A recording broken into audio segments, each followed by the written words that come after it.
এই সরকার যখন রোডম্যাপ দিতে দেরি করছে, আমরা কেন একটা রোডম্যাপ দেই না? বলটা আমরা অন্তর্বর্তী সরকারের দিকে না দিয়ে আমরা রাজনৈতিক দলগুলো একটা 2-3 দিন ব্যাপী কনভেনশন করে সমাজের শ্রেণী পেশার মানুষদের ওপিনিয়ন নিয়ে একটা হুম, ঐক্যবদ্ধ রোডম্যাপ আমরা দেই না কেন? এটা দিতে তো 10 থেকে 12 দিনের বেশি হুম, সময় লাগবে না। প্রথম কথা, ভারত যদি ভালো মতো মিনিমাম সভ্য গণতান্ত্রিক দেশ হিসাবে আমাদের সঙ্গে ডিল করতো, তাহলে হয়তো এত সমস্যাই হতো না। প্রতিবেশী দেশ ভারত, আপনি তো প্রতিবেশী বদলাতে পারেন না, আপনার বন্ধু চেঞ্জ করতে পারেন। তো ভারত যে নিজের দেশে গণতন্ত্রের কথা যারা বলে, সেই রাহুল গান্ধী থেকে শুরু করে সবাই, কিন্তু যখন আবার শেখ হাসিনাকে অন্যায়ভাবে সাপোর্ট দেওয়ার প্রসঙ্গ আসে, তারা তখন এক হয়ে যায়। অর্থাৎ কারণটা হচ্ছে ভারতের আধিপত্যবাদ, এবং ভারত যে এই প্রতিবেশী আপনার সার্কে একা হয়েছে, এটা যদি ভারত নিজে অনুভব না করতে পারে, তাহলে তো ভাই আমরা ঘন্টার পর ঘন্টা আলাপ করেও লাভ হবে না। কারণ ভারতের আমরা, ফর আর্গুমেন্ট সেক সাগর ভাই, আমরা ধরে নিলাম আমরা না খুব খারাপ লোক বিশ্বের মধ্যে, ভারতের বন্ধুকে তার চারপাশে মালদ্বীপে, একটা দ্বীপ রাষ্ট্র, সেখানে প্রেসিডেন্ট ইলেকশনে সাবজেক্ট ম্যাটার হয় ওই দেশের উন্নয়ন না, কে ভারতের আধিপত্য রাখবে আর কে ভারতের আধিপত্যকে মানে আপনার সদল বলে সেনাবাহিনী সহ সরিয়ে দেবে, ইন্ডিয়া আউট, এই কথা বলে মালদ্বীপে একটা ভোট হয়। এবং সেই ভোটে ইন্ডিয়া আউট বলে যে ব্যক্তি স্লোগান দিয়েছিল, যে দল, সেই ডক্টর মইজ্জার দল জেতে। পাকিস্তানের সঙ্গে তো দীর্ঘদিনের আছে বৈরিতা, বাদই দিলাম। শ্রীলঙ্কাও ভারতের প্রতি ভীষণভাবে নাখোশ। আপনি ভারতের কোলের মধ্যে যারা থাকে, যেখানে ভারতের মুদ্রা ইউজ হয়, নেপালে আপনারা যদি যান, আমিও গিয়েছি, আমার ধারণা অন্যরাও গিয়েছেন, সেখানে ইন্ডিয়ান রুপি চলে এবং ভারত এবং নেপালের পারস্পরিক ভিসা লাগে না নাগরিকদের। তারপরও নেপাল ভারতের ওপরে আনহ্যাপি, ভীষণভাবে unhappy, such as other countries, even ভুটানও।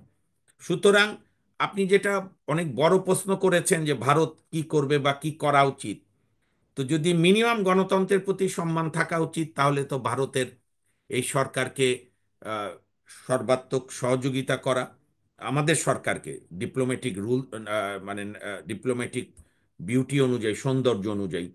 আর শেখ হাসিনাকে আনা না আনার ক্ষেত্রে এইটা ভারত, ভারত কি করবে তার চেয়েও বড় জরুরি যেটা, ধরেন গণতন্ত্র পুনরুদ্ধার, ফ্যাসিবাদের ফিরে না আসা, ভারতের আধিপত্যের বিরুদ্ধে এক কণ্ঠে কথা বলা, এবং ফ্যাসিবাদের বিচার নিশ্চিত করার জন্য ফ্যাসিবাদের শিরোমণি শেখ হাসিনাকে ফিরিয়ে আনার জন্য ভারতের উপর রাজনৈতিক, দ্বিপাক্ষিক এবং আন্তর্জাতিক বহুপাক্ষিক চাপ দেওয়ার জন্য, এই কয়েকটি ইস্যুতে আমার চোখে পড়েনি এখন পর্যন্ত রাজনৈতিক দলগুলোর মধ্যে কোনো দ্বিমত, অন্তত বাহ্যত। কারণ ভিতরে কে কি করছে, এগুলো ভিতরের খবর আমি নিতে চাইবো না, কারণ আহ, এগুলো অনেক সময় অপপ্রচারও হয়। তো সেই হিসাবে আমরা এখন পর্যন্ত, আমার মনে হয় যে আহ, যেহেতু 6 মাস পার হয়ে গেল, কাজেই জি, সরকার এবং শেখ হাসিনা যেহেতু ভারতে বসেই সমস্ত আমাদের গণতন্ত্রের অভিযাত্রাকে আবার নষ্ট করার জন্য নানা করছে, আমার মনে হয় ভারতের কাছে সরাসরি শেখ হাসিনাকে ফেরত চাওয়ার হুম, আরো অ্যাক্টিভ হওয়া দরকার। এবং রাজনৈতিক দলগুলো এক্ষেত্রে আমি মনে করি যে অন্তত এই ব্যাপারে একমত হয়ে তারাও আহ্বান জানাতে পারে তাদের তাদের মতো করে। এবং হুম। শেখ হাসিনাকে ফিরিয়ে এনে ন্যায় বিচার নিশ্চিত করা, আমি এখানে আমার বিশ্বাস যে আমার সহ এতে আলোচকরাও কিন্তু একটা একমত হবেন। অনৈক্য রয়েছে, আমাদের দেশের মধ্যে অনৈক্য ছিল। আজকে অনেকটাই বিএনপি সহকারে অন্যান্য রাজনৈতিক দলও একই সুরে মোটামুটি ভারতকে না, আমি তো সেটাই বললাম। হ্যাঁ, এতে কি আমি তো কতটুকু সফল হবে বলে মনে করেন? না, সরকারের আমি কতটুকু মনে সেই করি যে, বদান্যতা আছে? হুম, হ্যাঁ, না, আমি মনে করি যে ধরেন অন্য ইস্যুতে দ্বিমত থাকতেই পারে, গণতন্ত্রের দ্বিমত আমি খুব মানে this is the beauty of the democracy. কিন্তু বেসিক পয়েন্টে, যেমন আমি আবারও রিপিট করি, 4টি পয়েন্ট: হুম, বাংলাদেশে গণতন্ত্র পুনরুদ্ধার, সাংবিধানিক প্রতিষ্ঠানগুলো সংস্কার সহ, হুম, ফ্যাসিবাদ যাতে ফিরে না আসে, ফ্যাসিবাদের যিনি শিরোমণি, ফ্যাসিবাদের মানে সিম্বল, সেই হুম, শেখ হাসিনার ন্যায় বিচার, আমি শব্দটা খুব ভালোভাবে রিপিট করছি, আমরা হুম, অবিচার না, ডিক্টেটেড বিচার না, ন্যায় বিচার নিশ্চিত করা, যাতে ন্যায় বিচার নিশ্চিত করলে শেখ হাসিনার ফ্যাসিবাদের আপনার বিশাল পতন আরো সুনিশ্চিত হবে, কারণ যে অপরাধগুলো সে করেছে জাতিসংঘের রিপোর্টও সেগুলো প্রতিধ্বনি হয়েছে। ইভেন এই প্রসঙ্গে আমি বলে রাখি, আন্তর্জাতিক আদালত ও জাতিসংঘের রিপোর্টের আলোকে আমাদের এই টিমও কাজ করতে পারে, একটা ভালো আইনজীবীদের টিম করে রাজনীতিবিদ সহ সরকারকে সাহায্য করা। আর আরেকটি হচ্ছে ভারতের আধিপত্যের বিরুদ্ধে একটা ঐক্যবদ্ধ মোর্চা রাখা। এখন আপনি আসেন যে আহ, আপনার নির্বাচনের বিষয় দেখেন, আমি একটা কথা বলি, এটা আমাদের মুক্তিযুদ্ধের ইতিহাসে বারংবার আপনি বিভিন্ন বই পড়লে দেখবেন। হুম তখন যারা মার্কিন যুক্তরাষ্ট্রের হয়ে, তদানীন্তন মার্কিন যুক্তরাষ্ট্র নিক্সন প্রশাসনের আহ, হুম হয়ে যারা পাকিস্তানের সঙ্গে কনফেডারেশন করতে চেয়েছিল, অর্থাৎ একটি দুর্বল সেতু বন্ধন করা আবার সেই রক্তাক্ত যুদ্ধের মধ্যেও, তখন একবার খন্দকার মুস্তাক, তাহেরুদ্দিন ঠাকুর, ওই খুনি চক্ররাই বা ষড়যন্ত্রকারীরাই, হুম তারা একটা আওয়াজ তুলেছিল, বঙ্গবন্ধুর মুক্তি আগে না স্বাধীনতা আগে। হুম তাজউদ্দিন সাহেব আমাদের স্বাধীনতা আন্দোলনের অন্যতম সফল নেতা, যাকে আওয়ামী লীগ স্বীকারই করেনি, আহ, সেই তাজউদ্দিন সাহেব বলতেন যে বঙ্গবন্ধু এবং মুক্তিযুদ্ধ একই সঙ্গে একে অপরের পরিপূরক, এটিকে আলাদা করে বলা মানে দুটির কোনোটাই না চাওয়া। তা আমারও, আমি একজন রাজনৈতিক কর্মী হিসাবে, মানে কোনো দল হয়তো এখন অ্যাক্টিভলি করি না, কিন্তু আমি একজন গণতন্ত্রে বিশ্বাসী, আজীবন আমার ছাত্র রাজনীতি, আইনজীবী রাজনীতি, আমি সেই হিসাবে আমি মনে করি যে নির্বাচন এবং সংস্কারকে মুখোমুখি দাঁড় করানো হুম বাংলাদেশের পক্ষে মঙ্গলজনক বয়ে আনবে না। দুটিকে নিয়ে, দুটির মানে এই ধরনের, আমি যে কোনো ধরনের মানে অতিরিক্ত কি বলা যায় বা শব্দটা ভালো হয়, মানে অতিরিক্ত এক্সট্রিম লাইনে চলে যাওয়া, হুম যেরকম সকল সংস্কার শেষ হবে তারপর নির্বাচন নিয়ে ভাববো, এটিও যেরকম আমাদের রাষ্ট্রের জন্য মঙ্গল না, কখনোই কাঙ্ক্ষিত না। আবার কোনো সংস্কারই নাই, যেন তেনভাবে একটা নির্বাচন দিয়ে চলে যাক, এটিও হুম আমাদের বাংলাদেশের জন্য মঙ্গল না। আমি, হুম বিভিন্ন রাজনৈতিক দলের মতবিরোধ থাকবে, আমি সেটা নিয়ে অরিড না। আমি হুম চিন্তিত যে কারণে, যে আমাদের বিজয় আমরা বারবার অর্জন করেছি, কিন্তু হুম ইতিহাস সাক্ষ্য দেবে, আমার বীর মুক্তিযোদ্ধা সাখাওয়াত হোসেন বকুল ভাইও বলবেন নিশ্চয়ই, আমরা বারংবার বিজয় হয়েও আমরা বিজয় ধরে রাখতে পারিনি।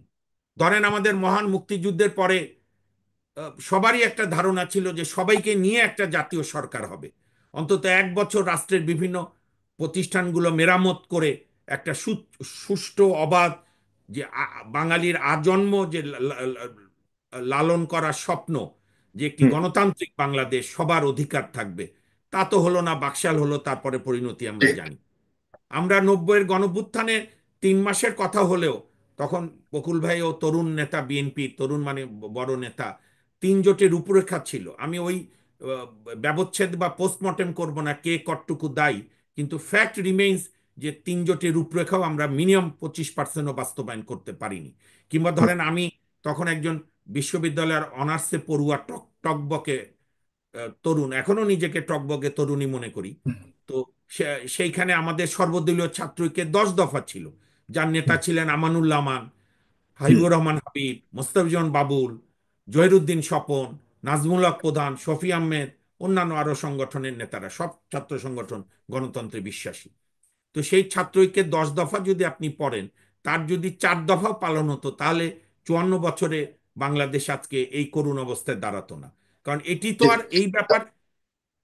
জি, তার মানে আপনি মনে করছেন যে এখনো সেই অবিশ্বাস আগের অবস্থাতেই যেতে পারে বলে আপনিও সংশয় আশঙ্কা প্রকাশ করছেন। এ কারণে কিছুটা হলেও সংস্কার আগে করা উচিত বলে আপনি ইঙ্গিত দিতে যাচ্ছেন। হ্যাঁ, নিঃসন্দেহে। এবং এই ব্যাপারে তো আমি বলবো, মানে আমার আমি হয়তো ভুল বুঝতে পারি, কিন্তু এ ব্যাপারে কিন্তু তো আমার মনে কিন্তু হয় না যে, রাজনৈতিক সরকারগুলির উপরে কেন আস্থা নাই? আপনি না বলছেন, না, উদাহরণ দিচ্ছেন যে আস্থা অনাস্থার বিষয় না। আমি হুম বলছি কোন সংস্কার ছাড়া নির্বাচন দেন, এই দাবি তো কেউই করছে না, কোনো রাজনৈতিক দলই করছে না। হুম আমরা তো রাজনৈতিক দলগুলোর উপর দোষারোপ করলেও হবে না। কোন হুম সংস্কার করেন না, হুম। নির্বাচন দেন, এই কথা তো কিন্তু বিএনপিও বলছে আজ না, অন্য দলও বলছে না। কিন্তু নির্বাচনটা দেওয়ার ক্ষেত্রে অনেকটাই এই যে বিলম্ব করার উদ্দেশ্যটাকে ঠিক না, ভালোভাবে নিচ্ছে সেটা না বিএনপি সেই পক্ষ সেই থেকে। উদ্বেগ থাকা ভালো। আমি বলি শোনেন, হ্যাঁ, আমাদের আমি বলি, আমি শেষ করি সাগর ভাই, শেষ আমাদের করতে হবে, হ্যাঁ। অন্ধের মতো কোনো সরকারকে সমর্থন দেওয়া কখনোই কাম্য না গণতন্ত্রের জন্য। হুম আবার অহেতুক সরকারকে সমালোচনা করাও যৌক্তিক না।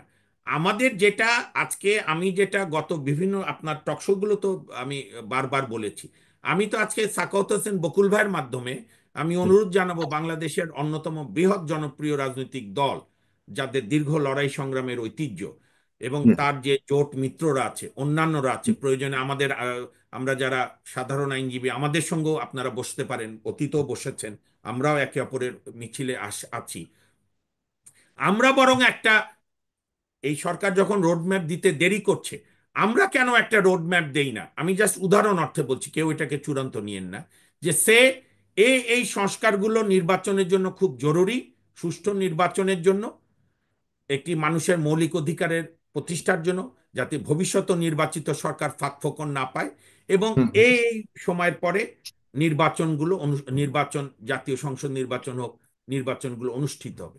মানে আমি বলছি, বলটা আমরা অন্তর্বর্তী সরকারের দিকে না দিয়ে আমরা রাজনৈতিক দলগুলো একটা 2-3 দিন ব্যাপী কনভেনশন করে সমাজের শ্রেণী পেশার মানুষদের ওপিনিয়ন নিয়ে একটা হুম, ঐক্যবদ্ধ রোডম্যাপ আমরা দেই না কেন? এটা দিতে তো 10 থেকে 12 দিনের বেশি হুম, সময় লাগবে না। জি, সেখানে যদি কোনো দল, ধরেন 20টা দল আছে, কথার কথা, শেষ 18টা করতে দল হ্যাঁ। একমত হলো, তো সেটাই তো সংখ্যাগরিষ্ঠের মত, সেটা নিয়ে মানুষ ক্লিয়ার হবে যে এটা চায়। কিন্তু যখনই আপনি অন্যান্য কথাটি নির্বাচন আগে হবে, আহ, এই বিষয় নিয়েও বিতর্ক চলছে যে বিশেষ করে স্থানীয় সরকার নির্বাচন আগে হবে নাকি জাতীয় নির্বাচন, এখানেও একটা বড় ধরনের বৈপরীত্য আছে বিএনপি এবং ছাত্র সংগঠনগুলো। এটা নিয়ে মোটামুটি একটা মুখোমুখি অবস্থানে আছে। এটা নিয়ে আমি আসছি আপনার কাছে পরবর্তীতে, সৈয়দ মাহমুদ আমি আমি আবারও শেষ করে দিই 10 সেকেন্ডে। আমি মনে করি অন্তত কিছুটা কিছুটা সময় আমাদের রাজনৈতিক দলগুলো বিচক্ষণতার পরিচয় দেবে, আমরাও বিচক্ষণতার পরিচয় দিতে চাই। আমরা যেন অতীতের মতো এই ডামাডোলে গা ভাসিয়ে, এত যে কষ্ট, এত আত্মত্যাগে, আমরা কি আত্মত্যাগ করেছি, আল্লাহর রহমতে তো এখনো বেঁচে আছি, সুস্থ আছি। হুম, আমাদের সেই 2,000-এর অধিক সংখ্যক শহীদ, পঁচিশ হুম, হাজার আহতরা, কিংবা সেই মা বোন, দরিদ্র, হুম, মধ্যবিত্ত সব শ্রেণী পেশা, রাজনৈতিক দলগুলো তো আছেই, হুম, গভীর স্যাক্রিফাইস। আমরা যেন একটা, মানে যোগ, আমরা যেন একটা ফলপ্রসূ মিনিমাম কিছু সংস্কার করে আমরা যে কোনো নির্বাচনের দিকে ধাবিত হতে পারি, এবং এই ক্ষেত্রে পরস্পর পরস্পরকে কথার যুদ্ধ না করে আলোচনার টেবিলে বসে বিষয়গুলোকে সমাধানের চেষ্টা করা। এই মাহেন্দ্র বা মাহেন্দ্র সময়টাকে আমরা কাজে লাগাতে চাই। দেশ আপনাকে ধন্যবাদ। গঠনের যে সুযোগ পাওয়া জি। গেছে, এবার আর হাতছাড়া করতে চাই না।